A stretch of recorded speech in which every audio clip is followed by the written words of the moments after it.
welcome back to the channel. And Lost Soul Aside came out in August.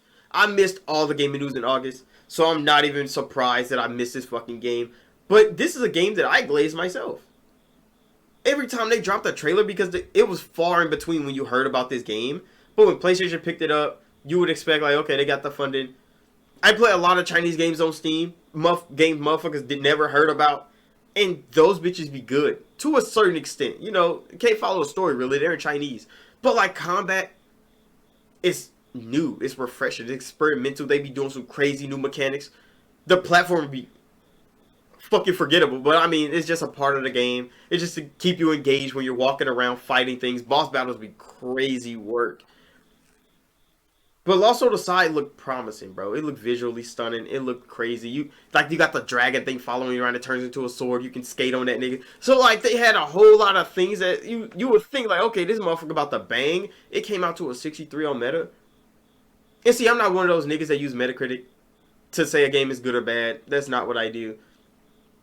But this is where the critics go to be like, put a badge on it, because I don't like critically acclaimed things. So when motherfuckers ask me about fucking, what is it called? Like The Witcher 3. They ask me about The Witcher 3.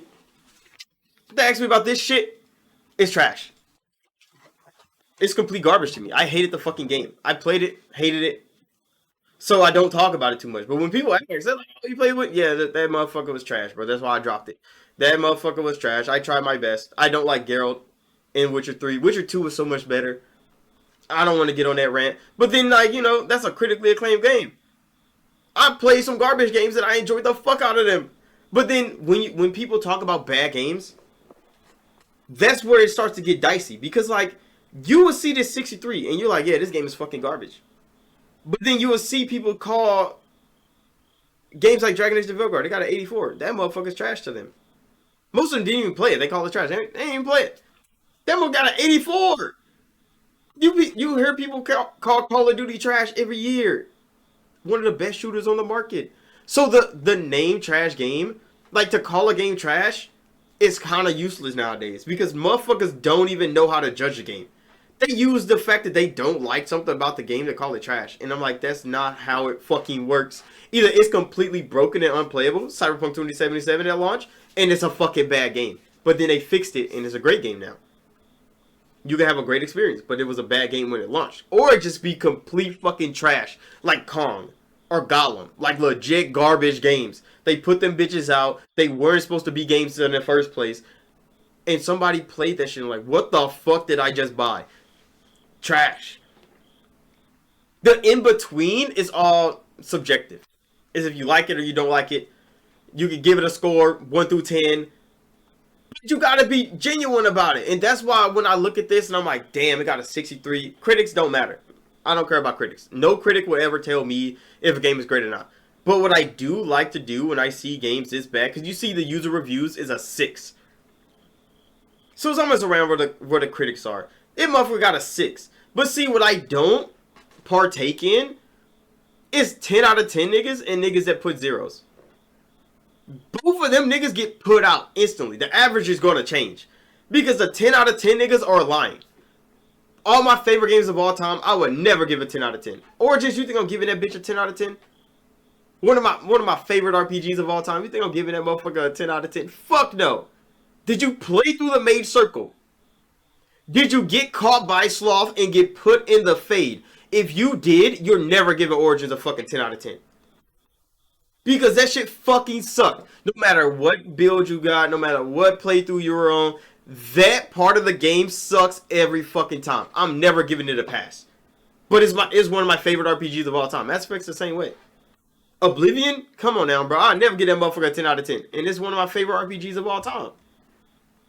So if you give a game a fucking 10, I know you're lying, bro. You're just glazing. You're just glazing. Like the highest you should go, because there's definitely flaws in every game. The highest you should go is probably 8.5, 9. That is the highest I'm taking anybody's opinion. If you're giving it a 10, you're a liar, bro. I don't trust a 10 out of 10 from a single soul. In zeros, I definitely don't trust them. Because if you play the game and you completely fucking hated it, you wouldn't be reviewing it. You wouldn't waste time reviewing it because you didn't play the game that long. But if you play through a whole game and give it a 0, I definitely don't trust you. Because why the fuck did you waste your time playing it that long? There's no you. It don't take that long to know if a game is trash or not, bro. You play that shit for 30 minutes, an hour. You're like, yeah, bro, this is not it. You leave.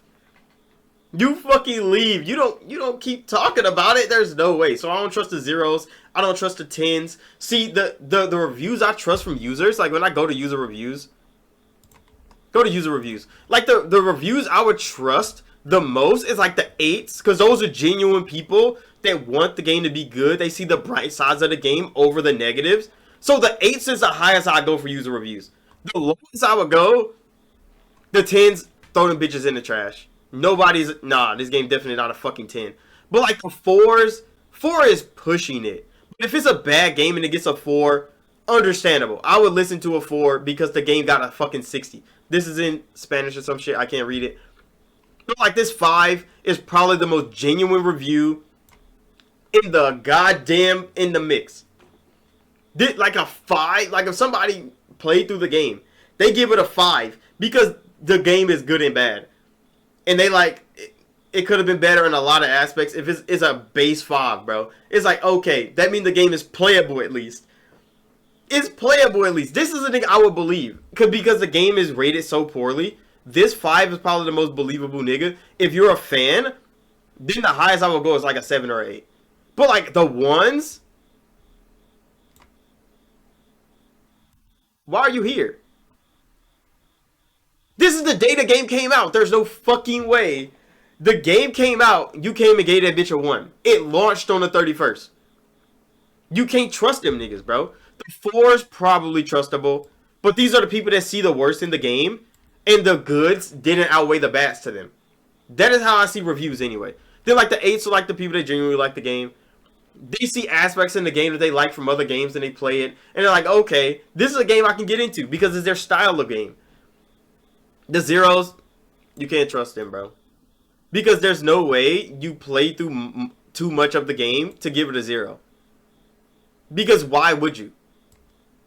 The critics, they're getting paid to do this shit. So they probably suffer through it just to write their review. They fucking hate it the whole time. But a user, you played through this motherfucker for a week. And you still give it a 0? I can't trust you, buddy. I can't trust you. And that's just the way I look at gaming reviews. But I always leave it up to my own opinion. So if I pick up the game, because there's a lot of shit to be playing right now. Silk Song came out. I'm still running through Veilguard. I'm playing through fucking Mirage. I'm doing a whole lot of shit. And this is all before fucking Outer Worlds 2 comes out. Because I got games slated, buddy. I know what the fuck I'm playing. So like Lost Soul Aside might have to be slotted in somewhere. Maybe in some downtime. Maybe in December it's gonna be on sale for like the winter sale. I might pick it up off Steam for like $10 or some shit. Really play it, try it out, maybe even stream it, just to really see if the game is that bad. Because visually, they put in fucking work. Combat looked pretty cool. I know it was generic as fuck, but it's an action game. All action game combats are generic as fuck. You kind of gotta expect it from action games.